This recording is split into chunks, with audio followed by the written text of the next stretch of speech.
Hey guys, Hot Sauce Z back again, and excited to say that the War in the Pacific trailer dropped this morning and it looks amazing.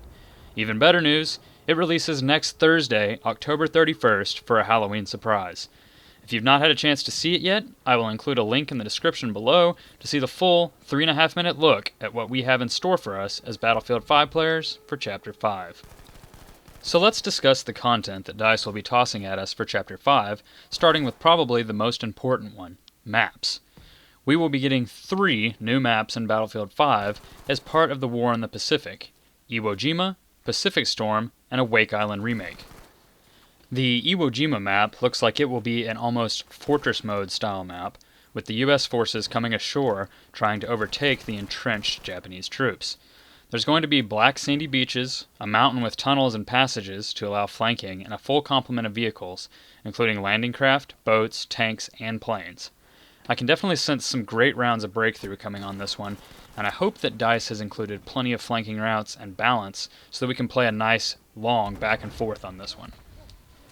The Pacific Storm map immediately reminded me of Battlefield 4's Parcel Storm. The battle will take place over a string of islands with once again tons of vehicle options to move around with.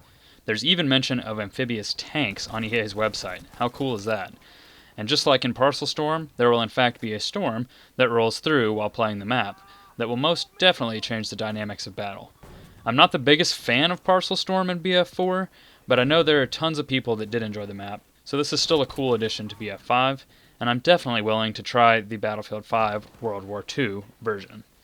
And the third map is going to be a Wake Island remake with a Battlefield 5 spin, but we'll have to wait a little while for it as they have stated that it will release later in December.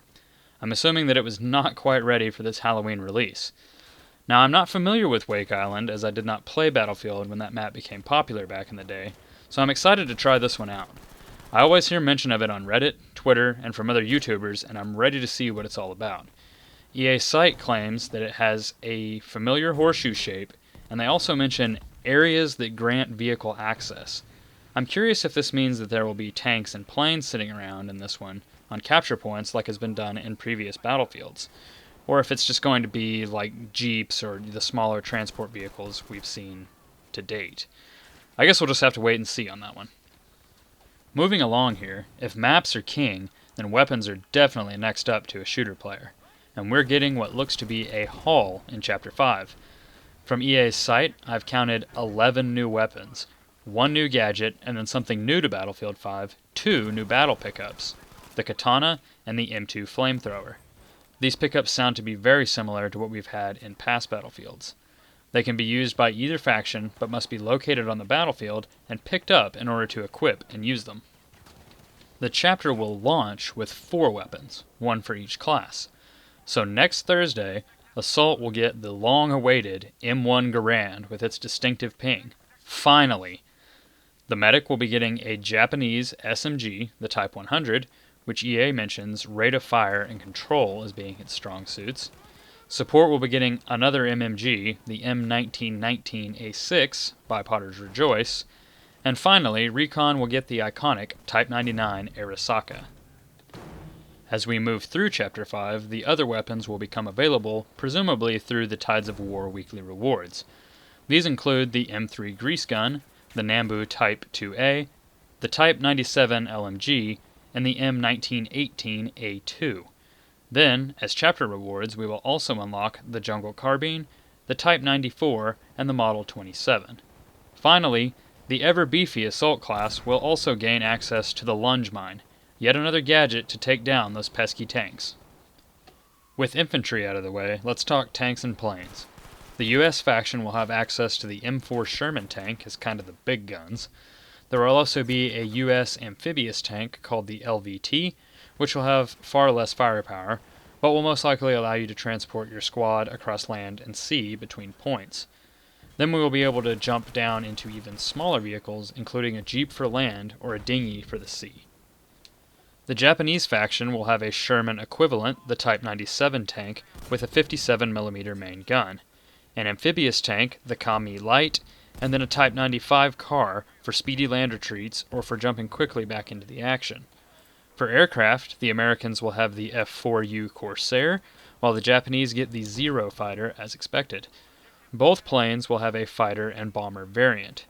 EA's site also claims that DICE has added additional branches to the vehicle spec trees to give us even more variety in how our vehicles perform. I'm interested to see what all different combinations we will be able to create. There's also going to be a few new reinforcements for us to try out for the War in the Pacific, though they seem to fall under the same categories we've had so far in Battlefield 5. The US side will be able to call in a Sherman Calliope, the rocket barrage tank like what we saw in the war stories. These will be alongside the other reinforcements we already have, like the sector artillery and supply drop.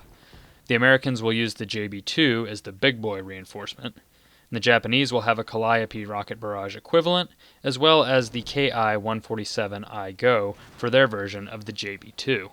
And finally, if you're into them, there will be two new elites launching later in Chapter 5, the American Jack Culver and the Japanese faction Kisuke Nakamura.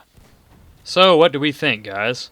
There's a lot to digest here, but hopefully this will fill some of the content hole we experienced through Chapter 4 with Battlefield 5. I'm hoping that DICE can provide all of these new things without breaking the game again, but that's just going to be a wait and see. I think that ever since Operation Underground released a few weeks ago, that the game's netcode and performance have been worse. All of the new content in the world won't mean a thing if we're playing the game with low frames and performance, getting killed behind corners, and all the other little annoyances that seem to pop up from game to game. Battlefield 5 is by no means, I think, a bad game anymore. It's definitely improved since earlier this year, but I still believe there's lots to be done. If we can have all this new Pacific content and shore up the performance issues, then we are on our way to having a great game. Anyways, what are you guys' thoughts on the upcoming Chapter 5? Are you excited, or is it more of a cautious optimism? Maybe you're not excited at all after seeing the trailer. Whatever your feelings, be sure to let me and everyone else know down in the comments below.